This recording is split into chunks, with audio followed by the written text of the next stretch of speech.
안녕하세요. 반갑습니다. 여러분의 전기기술 교육의 동반자, 저는 다산이두 대표 전병칠입니다. 전기기능사 실기 시험이 끝났습니다. 25년 3회 시험은 총 8일 동안 치러졌는데요. 자, 8일 동안 어떤 문제가 출제되었는지, 그리고 좀 특징은 무엇인지 이런 것을 여러분과 함께 알아보겠습니다. 그런데 이번 시험에서는 조금 특이한 일이 있었어요. 자, 처음 보는 일이 두 가지 생겼는데요. 아주 재밌습니다. 여러분 보통 LS 리미트 스위치 시험이 4번 나오고 FLS 플로트레스 스위치를 이용한 시험이 4번 나오는 거는 이거는 그냥 일반적이었습니다. 그런데 이번 시험에서는 1일차부터 4일차까지 연속해서 여기 LS가 4번 나오고요. 그 다음에 5일부터 8일차까지가 연속해서 플로트레스 스위치가 4번 나왔죠. 좀 특이한 회차였죠. 이것도 특이한데 또 특이한 게 있다면 지금 시험이 3회잖아요. 요 2회 시험과 무려 6개, 8일 동안 출제된 것 중에서 6개가 일치한 겁니다. 이전 시험과 이렇게 많은 부분이 일치하는 것은 처음이었어요. 그래서 좀 굉장히 좀 난해하다 이런 걸 말씀드릴 수 있습니다. 아무래도 요 다음 시험에서는 조금 이제 바뀐 것들이 예고됨에 따라서 전기기능사 실기 시험이 앞으로 어떻게 변화할지 좀 주목할 부분이 있습니다. 일단 저는 이 영상에서는 여러분과 함께 1일차부터 8일차까지 어떤 문제가 출제되었는지 일자별로 그리고 시험 번호를 좀 말씀드리겠습니다. 그럼 지금부터 시작할게요.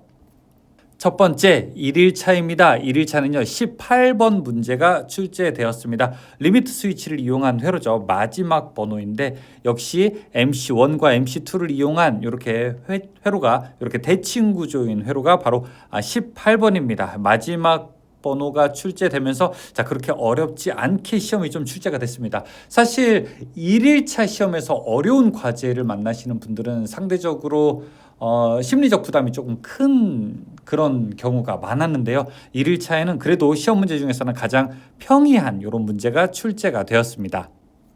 다음은 2일차입니다. 2일차는 16번 문제가 출제되었습니다. 1일차에 비해서는 조금 난도가 있어요. 여기 T2를 이용한 부분이라든지 이렇게 순시 접점을 이용한 거라든지 아니면 한시 접점도 조금 떨어져 있는 것. 자, 이런 부분이 조금 헷갈릴 만한 요인들이 있죠. 2일차는 똑같은 리미트 스위치를 이용한 회로인데 난도가 조금 더 올라간 시험 문제가 출제되었습니다. 재밌게 문제가 출제되고 있어요. 3일차에는 14번이 나왔어요. 그렇죠? 1일차 18번, 2일차 16번, 3일차 14번 이렇게 번호가 한 단계씩 어떻게 됩니까? 작아지고 있죠. 이거 아주 재미난 회차가 바로 이번 회차예요. 자, 문제 조금씩 난도가 올라가는 게 바로 이렇게 번호가 내려오면서 진행되는 건데요. 자, 다른 부분도 큰 문제가 없지만 여기 회로도 조금 헷갈릴 만한 요인들이 넘게 올라가고 있습니다. 자, 이런 부분 조금 우리가 관찰할 필요가 있습니다. 3일차에는 14번 문제가 출제되었습니다. 4일차는요. 13번 문제가 출제됐습니다. 그 바로 밑에 번호죠. 역시 헷갈릴 만한 요인들은 별로 없어요. 그런데 이렇게 회로도를 보면은 조금 좀 특이한 부분들이 있어서 여러분이 작업하다가 실수를 하는 겁니다. 이게 어려워서 떨어지는 게 아니라요. 실수해서 떨어지는 부분이 있는 거죠. 자, 이렇게 1일차부터 4일차까지는 리미트 스위치 총 4개가 출제됐어요. 그런데 번호도 너무 좋아요. 18, 16, 14, 13 이렇게 아래로 하나씩 이렇게 내림차 순으로 출제가 된 것을 볼 수 있습니다. 자, 그럼 5일차에는 어떤 게 나왔을까요? 5일차에는요 9번 문제가 출제되었습니다. 이제 플로트레스 스위치로 넘어갔습니다. 플로트레스 스위치에서 제일 마지막 번호에 있는 9번이 출제가 됐습니다. 좀 특이한 것들은 없어요. 뭐 플리커 릴레이가 이렇게 좀 들어있는 거, 그 다음에 원래 플로트레스 스위치는 수동과 자동이 이런 구조이기 때문에 뭐 특별한 것이 없는 게 바로 5일차 9번 문제입니다. 다음에 6일차에는요 7번 문제가 출제됐습니다. 빼기 어떻게 된 거죠? 빼기 이제 2를 하게 된 거죠. 그래서 LS 리미트 스위치도 처음에 18번 나왔고 두 번째 빼기 2 해서 16번 나왔는데요.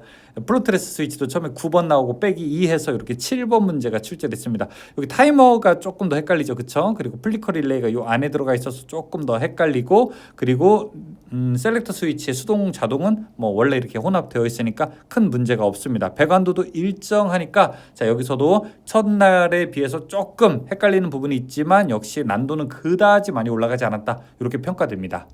다음에 7일차입니다. 7일차는 6번 문제가 출제됐습니다. 이게 조금 헷갈려요. 그렇죠? 자, 일단 배관도에서도요. PB1과 PB0가 위아래가 바뀌어 있어요. 그렇죠? 보통 PB0가 위에 있고 PB1이 아래에 있는데 그 두 개가 좀 바뀌어 있는 것과 함께 자, 여기 회로도도 조금 복잡하죠. 그렇죠? 여기 플리커 릴레이가 좀 이렇게 들어가 있고 뭐 타이머가 좀 이렇게 들어가 있고요. 그렇죠?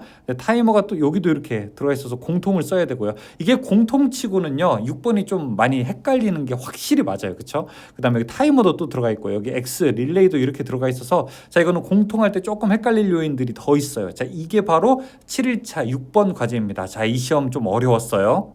다음에 8일차입니다. 마지막 이제 1차인데요. 2번 문제가 출제되었습니다. 자, 2번 문제도 역시 PB1, PB0 여기 배관도에서 헷갈릴 만한 요인이 있고요. 나머지 역시 시퀀스에서는 헷갈릴 만한 요인은 없는데 자, 이런 부분 짧은 부분이 좀 놓치기 쉽다. 이런 거 좀 해야 되고 그 다음에 이렇게 공통 부분이 많은 거 있잖아요. 그렇죠? 자, 이런 게 작업하다 보면은 실제 시험에서 조금 더 작업하기 애매한 것들이 있죠. 그래도 제가 봤을 때는 아마 그 7일차 심리적인 압박감도 많은 상태에서 공통 요인도 많았던 7일차 6번이 가장 풀기 어려운 문제가 아니었을까 그렇게 생각이 듭니다. 어쨌든 여기까지 해서 총 8일차의 모든 시험이 끝났습니다.